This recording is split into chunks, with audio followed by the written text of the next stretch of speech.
તો નમસ્કાર મિત્રો, સુરતમાં વરસાદે ફરી એકવાર જોરદાર એન્ટ્રી મારી છે.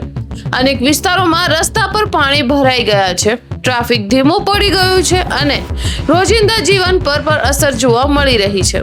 આખરે સુરતમાં હાલ સ્થિતિ શું છે, ચાલો જાણીએ સંપૂર્ણ માહિતી. હાલ સુરત અને સમગ્ર દક્ષિણ ગુજરાતમાં ભારે વરસાદ વરસી રહ્યો છે. હવામાન વિભાગે પણ દક્ષિણ ગુજરાત માટે રેડ એલર્ટ જાહેર કર્યું છે અને આગામી કલાકોમાં પણ ભારે વરસાદની શક્યતા વ્યક્ત કરી છે. ભારે વરસાદને કારણે શહેરના કેટલાક નીચાણવાળા વિસ્તારોમાં પાણી ભરાવાની સ્થિતિ સર્જાઈ છે. અનેક રસ્તાઓ પર વાહન ચાલકોને ધીમે ધીમે પસાર થવું પડી રહ્યું છે, જેના કારણે ટ્રાફિક જામ જેવી સ્થિતિ પણ જોવા મળી રહી છે. કામરેજ સહિત કેટલાક વિસ્તારોમાં ખૂબ જ વધુ વરસાદ નોંધાયો છે. સતત વરસાદને કારણે નદીઓ અને ડ્રેનેજ સિસ્ટમ પર દબાણ વધી રહ્યું છે.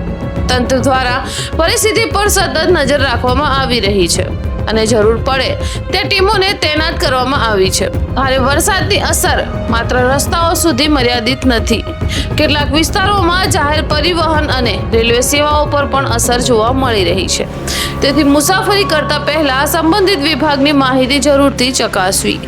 જો તમે પણ સુરત અથવા આસપાસના વિસ્તારમાં રહો છો તો શક્ય હોય ત્યાં સુધી બિનજરૂરી મુસાફરી ટાળો અને પાણી ભરાયેલા રસ્તાઓમાંથી પસાર થવાનું ટાળો અને વીજળીના થાંભલા અથવા ખુલ્લા વાયરથી દૂર રહો. મિત્રો, હાલમાં સુરતમાં પરિસ્થિતિ પર સતત નજર રાખવામાં આવી રહી છે.